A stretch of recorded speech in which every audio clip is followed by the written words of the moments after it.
Hello, Dr. Dennis Godby. Thank you for joining us at Share the Power, because knowledge is power. And we so appreciate your expertise and skill and love for holistic medicine. And you'll be sharing with us so much about your Walk USA. I can hardly wait for you to actually talk about that.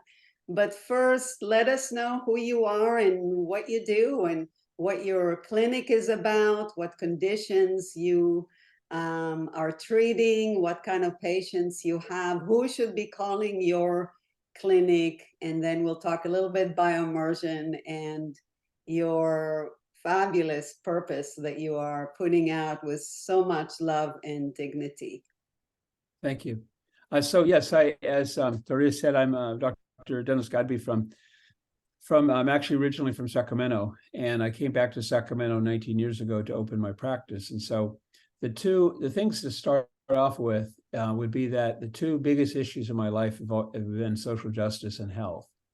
Mm-hmm. And so I've been a naturopathic doctor for 19 years here. And then previous to that, I was a teacher of religious studies in a Catholic high school. I taught social justice and nonviolence and morality for 7 years. And so that brought a very strong, talking about morality, social justice all day for 7 years to high school students, to maybe 1,000 students, really had a profound impact on my life, because you couldn't say BS to them. You had to be real with them. And we had incredible conversations that I still miss to this day.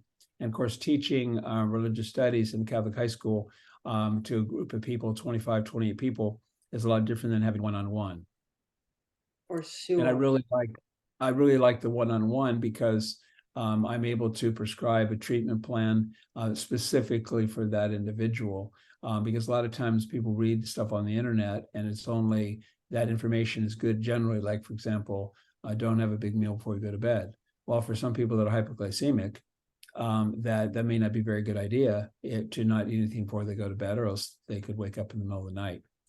But really, that for me, as I mentioned, the two biggest issues are social justice and how I could contribute. And that really came about from my faith growing up. I went to Mass every day of my life. And while I'm not really necessarily practicing now, that had a very deep impact on my psyche in terms of what was the gospel really saying. I named my kids Isaiah and Jeremiah after the prophets, and then eventually made my way to theology school. At one point, I thought I wanted to be a priest, but that a lot. We're having a little connection. When people are no longer practicing a particular. Okay. Can you, is this okay now? Yeah, it's better. It's just a little bit bad connection. Okay. Yeah. And so that for a lot of times that when people, they leave something from their youth, they may, like, so to speak, throw the baby out with the bathwater. But for me, it was very much what I learned reading every day was the way I took it as a very deep formation. And so kind of helped give me my passion. And so a lot of people find me to be kind of intense throughout of all the variety of things, which would lead me to do my first run from Canada, from Corvallis, Oregon, to running through your neck of the woods up in Seattle area, all the way to Calgary, Alberta, Canada in 1978 to promote exercise and nutrition when I was 21 on my way to 22 years of age. And then eventually to run across the United States, 84, 85, to promote natural or to promote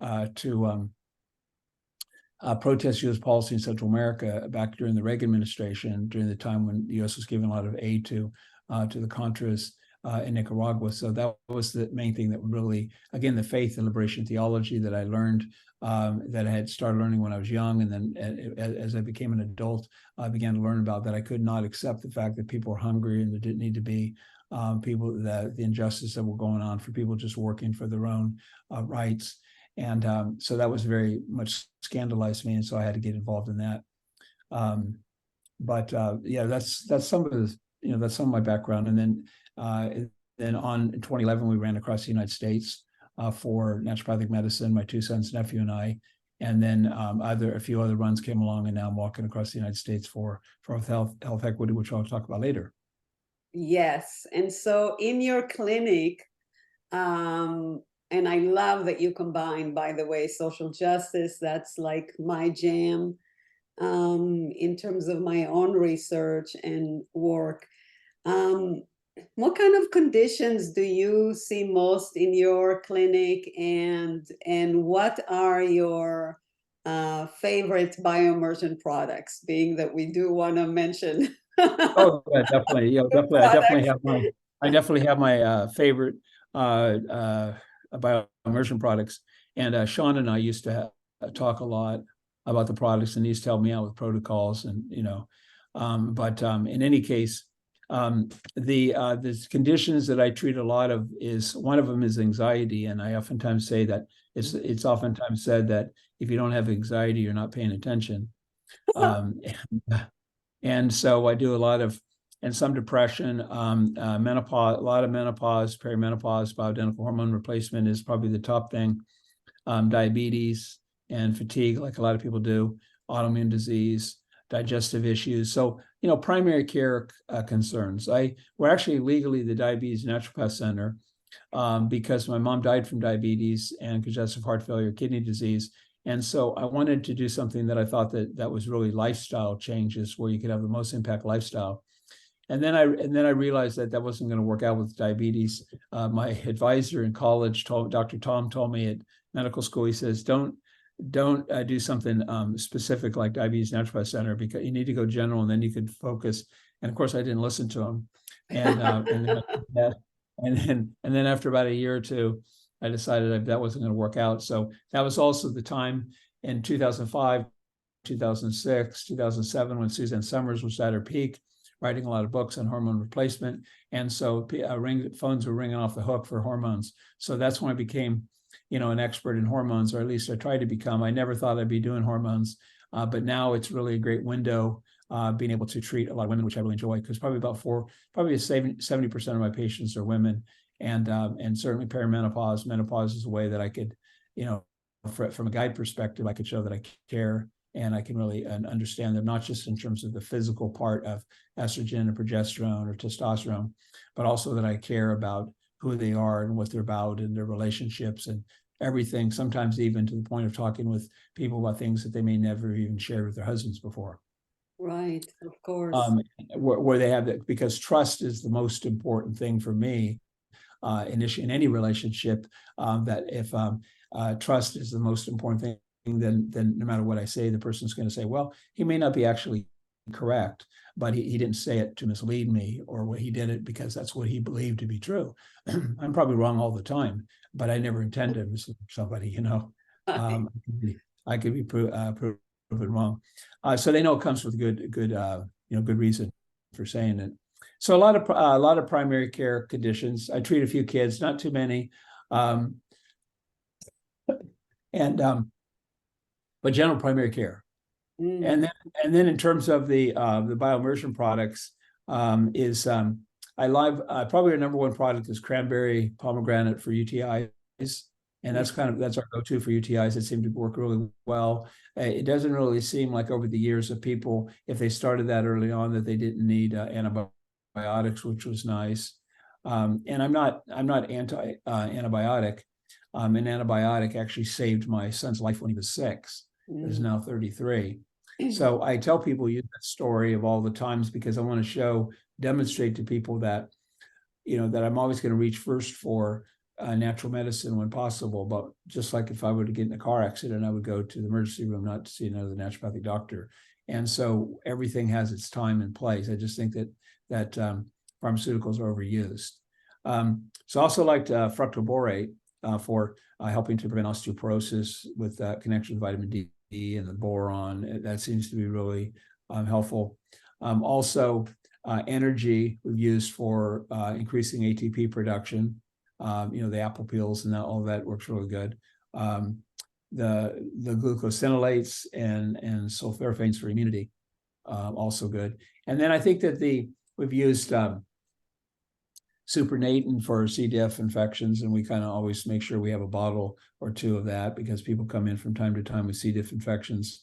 And then in general, the probiotics, the number 7 systemic booster and other ones, the original has been good for. I always told the story of Sean, how he started off in Peace Corps and how he started off with learning a lot about probiotics, and that's kind of like one of the big things for bioimmersion with those are the probiotics.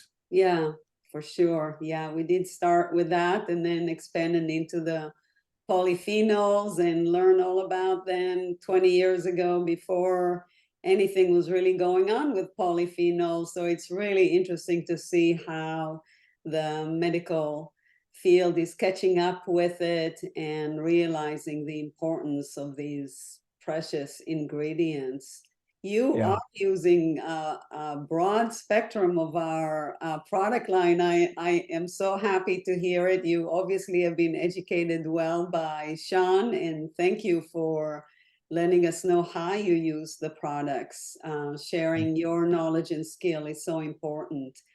Well, speaking of trust, Sean was one person that I really trusted. You know what I mean? When he said something, I could trust him that he would say it. So we used to have conversations. You just call randomly and find out how I was doing, and then I would ask him about this product or that product. But I always felt like we had that personal relationship of trust, where I could, and he trusted me, I trusted him, and so it was a really good way. That's kind of my introduction to company, because sometimes we see companies like at the trade shows or our conferences and that kind of thing. But it's amazing how many people I know that I never even seen in person before.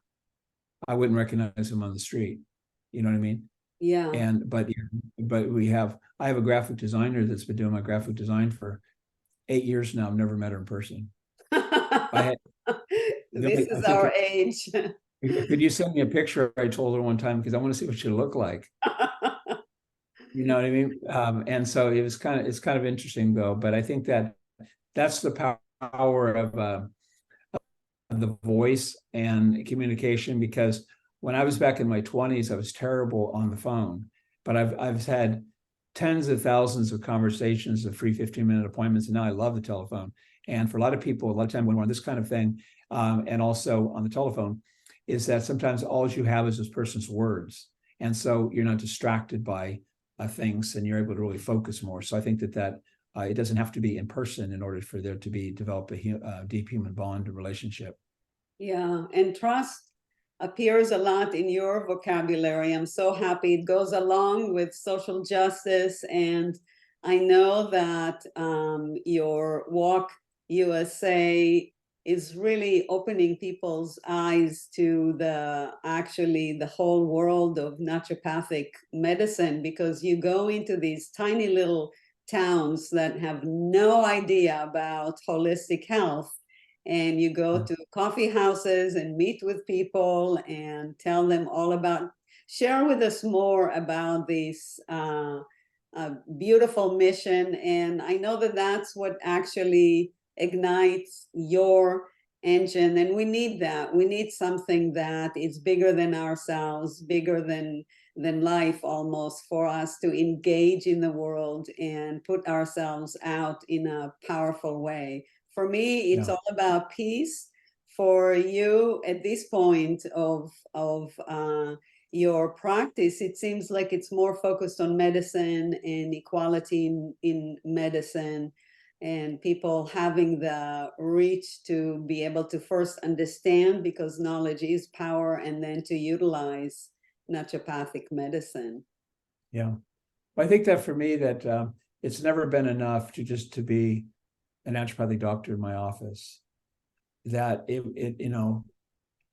for me, I had to get out there in the streets. I had to get out there because I kind of feel isolated working in an office. And that for me, it was about, regardless of how difficult times are, like, for example, the Israel-Hamas war and Ukraine and all of the different things going on around the world, climate change and all the different things, is that I wanted to be able to, so to speak, light a candle instead of cursing the darkness. A patient came in, just had a little while ago, and so she had a whole litany of things that were going on in her body. And then she said, well, and we did a digestive test, and she said, what about worms? And I go, well, we didn't find it. And they go, what if I have them? And I go, don't you think we should just focus on the things that you have, and then worry about this later, because we can do something about those, but we didn't find any others. So I think that if we focus on what we can do rather than what we can't do. And one of my favorite sayings is, perfection is the enemy of the good. So the perfection would be like, well, unless I'm going to have perfect, unless I make a dramatic statement and health equity is totally different after I finish this walk, then I'm not going to do it. And I think that's like being really silly. And it's kind of like being a baby saying you're going to take your ball when, you know, people are not nice to you or something. It's like, that's not what it's about. It's about the fact that every single person that I meet on the road is somehow inspired. And all the people that are not on the road, that are my peers, that are my colleagues. I had a story one time dating back, and you never know where things are going to lead. But I told this to an NUNM faculty, or to an administrative person I graduated with back in early 2000 when I was in medical school. We were trying to talk about, the teacher was talking about hypertension in African Americans. And we know that there's about twice as much, statistically, twice as much hypertension among blacks as there is among whites. And so they were trying to explain it genetically and all these different things, the teacher was, and I just couldn't take it anymore. And I would get up at 2:30 in the morning for 5 years to deliver newspapers. And so I didn't talk a lot. I was 20 years older, and I didn't think people always wanted to hear what I had to say anyway. So I stayed usually pretty quiet. But this time I just couldn't not say something. I bolted up my hand and I said, driving while black, living while black, doing anything while black. I mean, don't you think that increases your stress level? I mean, I totally get, I mean, for me, it's like obvious that blacks have higher blood pressure just being black in America. And then I don't remember what the teacher said. I don't remember what what my students said after. But a Jamaican woman came over to me after my class. Thank you so much for saying that. I really appreciate it. And to me, it was like, there was nothing heroic or anything about it. It was just obvious that they were missing the main point. And so I think that was, probably formative, along with my, the rest of my life, that we need to speak out. So what happened was, how this walk came about was during COVID, people were arguing about no mask, vaccines, no vaccines. And I just got sick of it. I got really tired of it, because I wasn't like really on sides. I just want to be, I don't need to be right. I need to be accurate. That's my goal, is to be accurate, not to be ego, like, oh yeah, I told you that. See, that's the way it really is supposed to be.